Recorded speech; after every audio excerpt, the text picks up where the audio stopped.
Yeah, boss, we got big problems. You better call that robot, that spot show. It's that spot bot.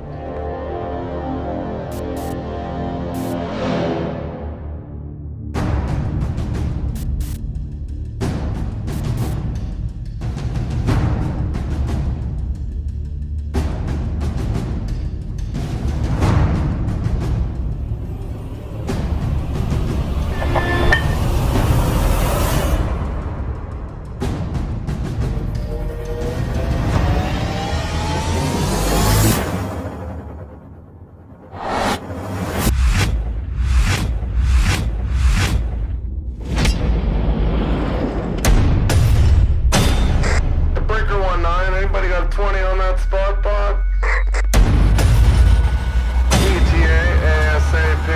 Over. So I told you guys before, would have been in the last video you see, I think. Was it the last video? Can't remember which one now. I'm so far behind, but we said this was going to go to Edson, and it wasn't staying here, but guess what? It is staying here now. And it's gonna be my full-time truck, so there'll be lots of sweet action. Back in the C5, the boss is like, she's yours. Probably the happiest thing that's happened to me since Road Train closed its doors, besides having a job, I guess. It's good to have a job, but I was feeling quite naked without having a workhorse. It's not going to be a highway speedster, that's for sure. I think at about, like 112. It's at like 1750, 1700 RPM. It doesn't have an auxiliary at all. So it's not 4, 5, 6 gears, because I know it would be wound out more than that. It's not 430s. I don't know what comes in between that, but those are the only kinds that I'm kind of familiar with. Is 430s is usually everything we ran at Road Train. So 4, 5, 6 with a 4-speed auxiliary would be skookum. With a 4-speed overdrive would be, this thing would be a fucking rocket ship. It's got pretty good power, but I took it out for a rip out to Sylvan and back, just to see and make sure everything's going to be good. And it's hard to tell because I was bobtail. It seems good, but we'll see what happens when you get a load behind it, and then we'll really know.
Straight pipe, the wastegate on the turbo, or it has a turbo that has no wastegate.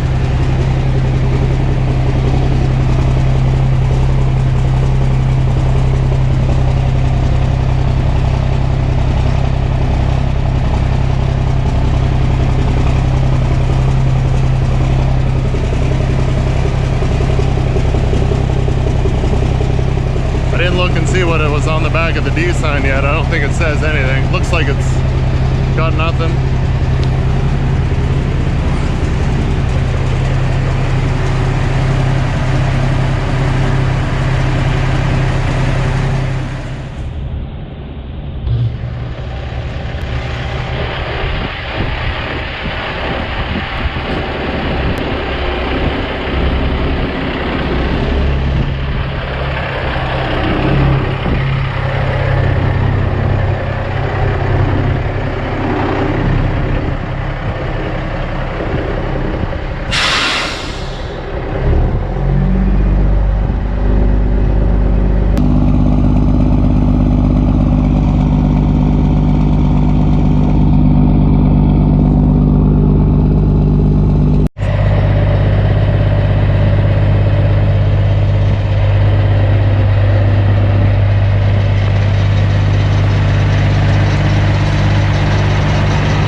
missed the C5.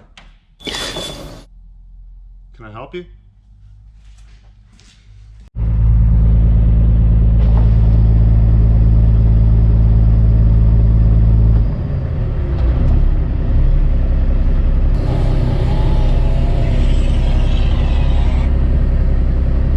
Hello. Hey there. Hi. Hey, my wife's at my house and just called me and says, can you tell your guy not to take her down the shop there? It's loud in the house.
one's gonna let us unleash.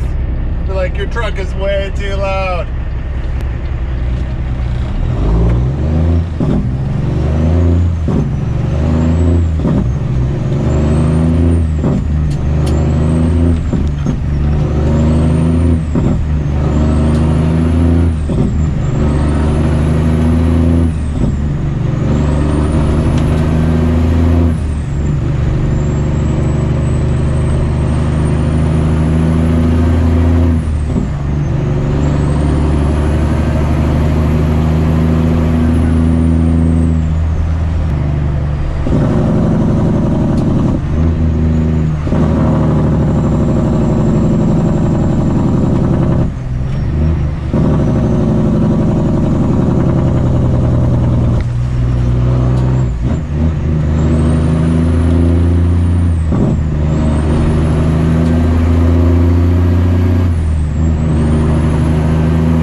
evening.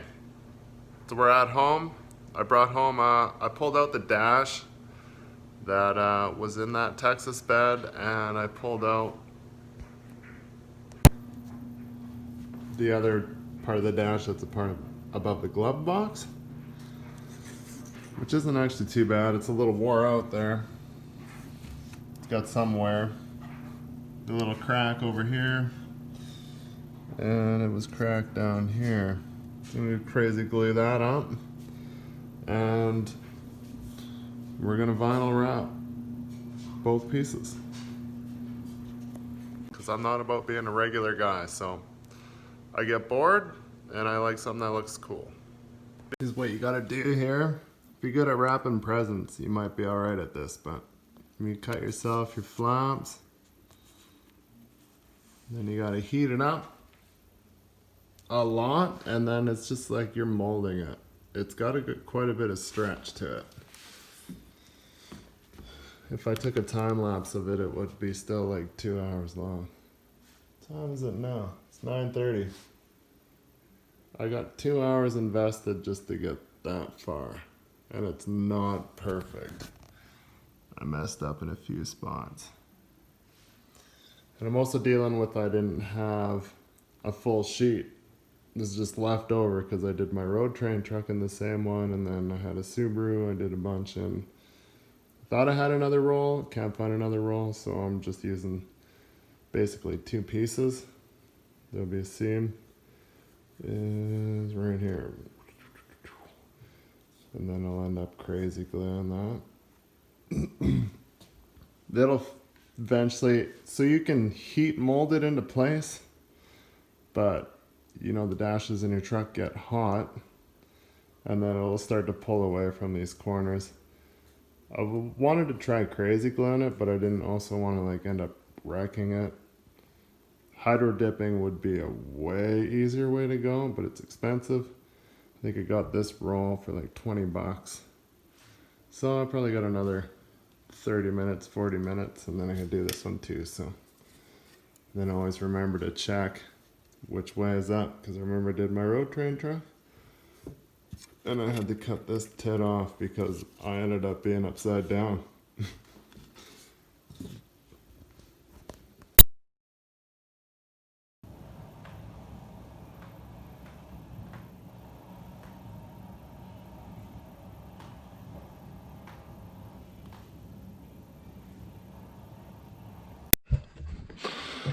All right, well, there's what she looks like, finished and complete and in.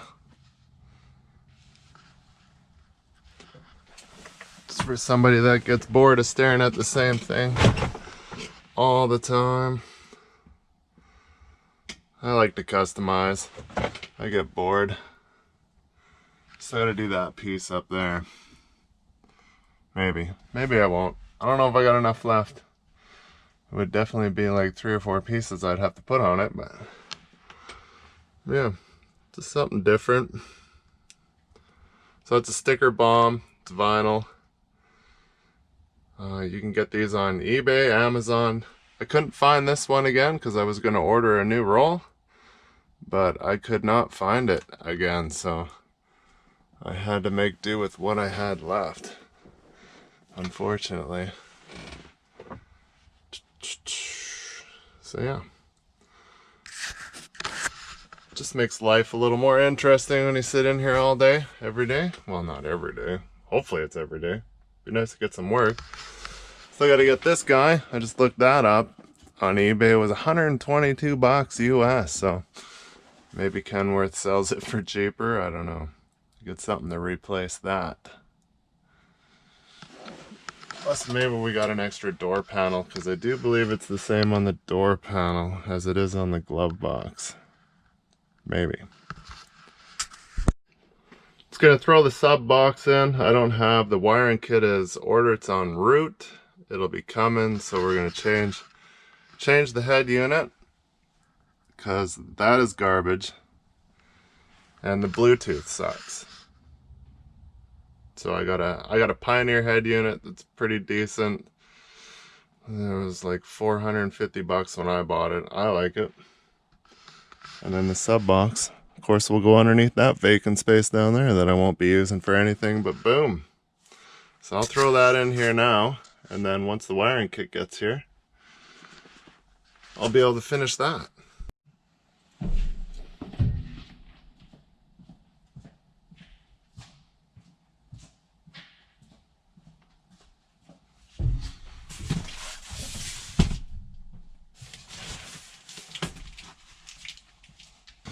So of course this is all like a Kijiji score.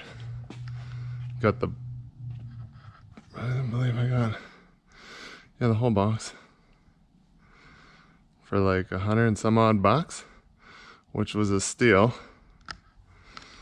They got wired in parallel, which drops down the ohms, which you get more. This is a 1000 watt. I think it's 800 RMS. I can't remember. It's been a long time, but of course it doesn't say. So more than enough. It's actually about matched because these are 400 watts RMS each, and that's 800 watts RMS. So that's what you call perfectly matching your sub and your amp. But it's a tank and it's hard to get in.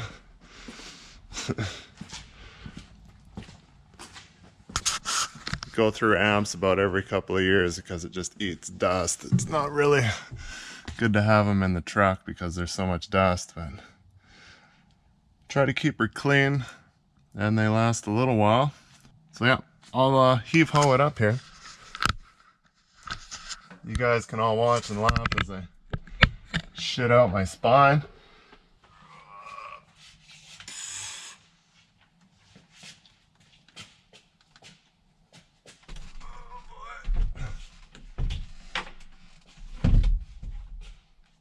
This thing's about 100 pounds, 80 pounds.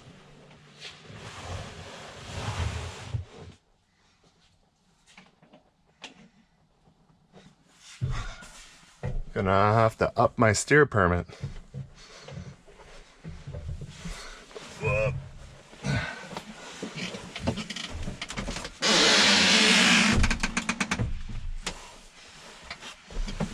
don't have the bed or anything made yet, so it makes it kind of easier to get it in. Should have dusted it. Damn it. Oh well.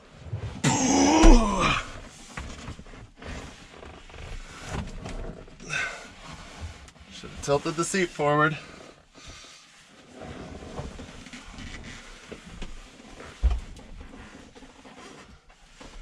Oh boy.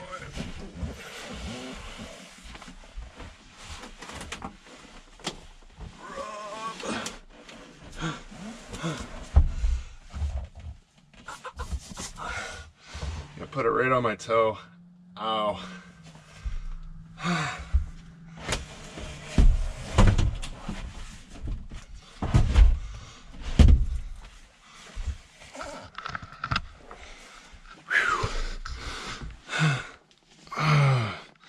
Should have been wearing my steel toes, but then I got my floor dirty. I just cleaned it all. Kind of liking that I got a walkway here because my road train was all console.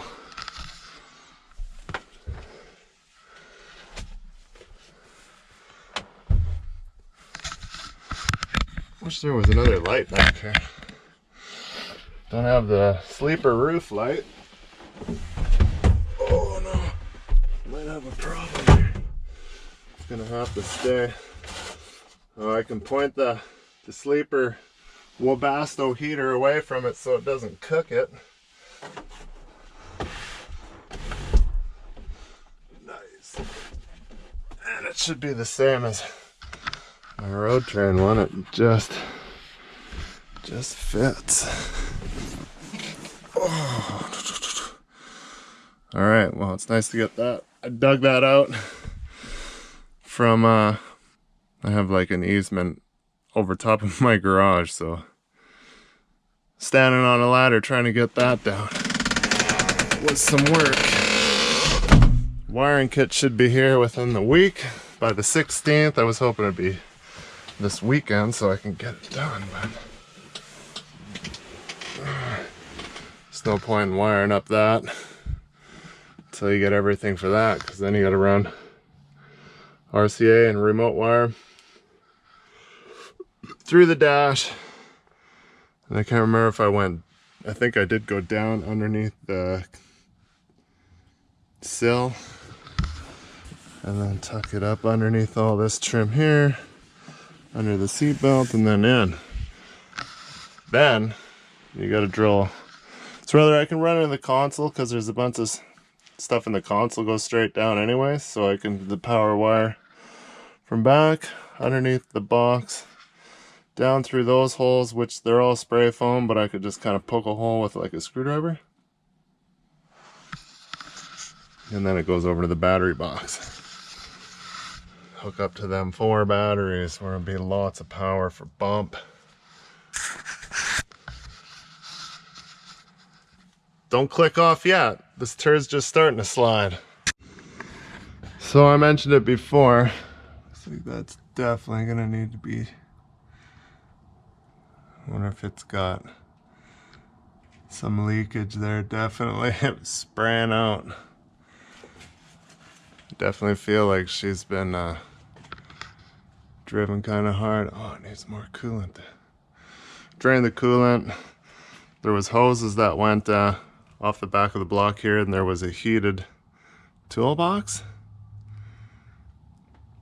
And the heater was gone, but they left the hoses, and the hoses were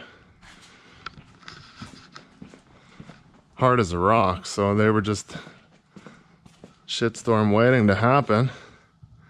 They're like solid. They almost look like they're hydraulic hoses. I don't even know if those are coolant hoses, really. They look like they were made to stay for a long time.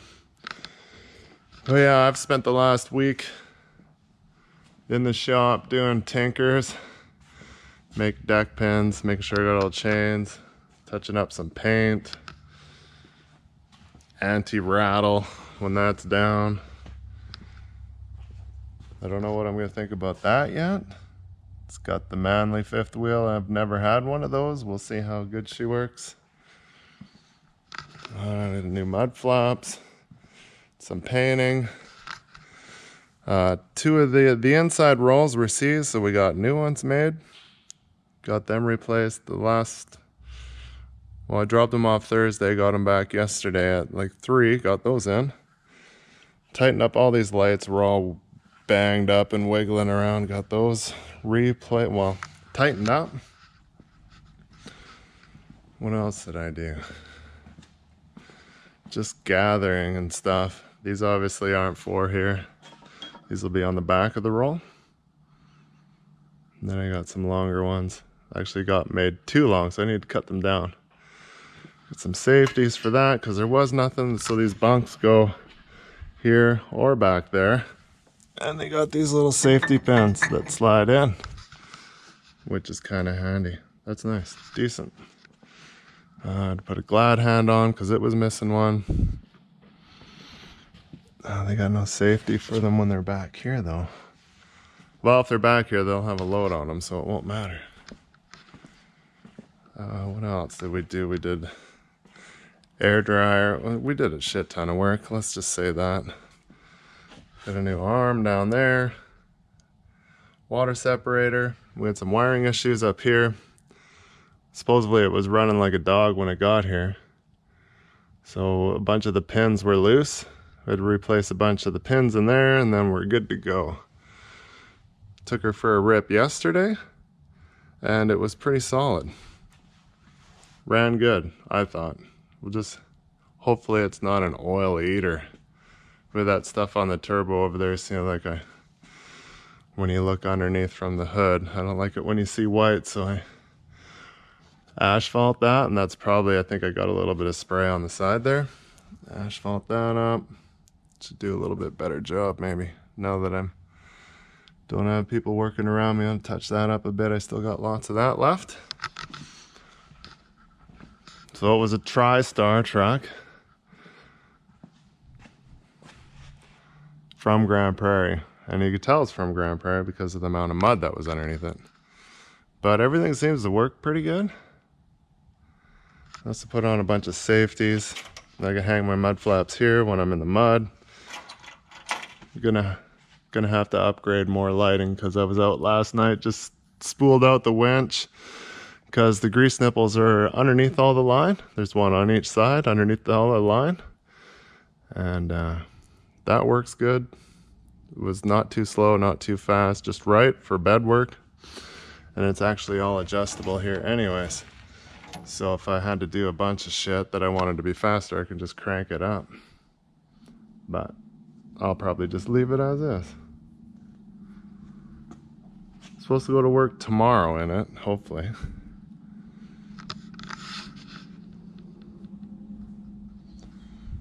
But it's pretty loud. It's very loud.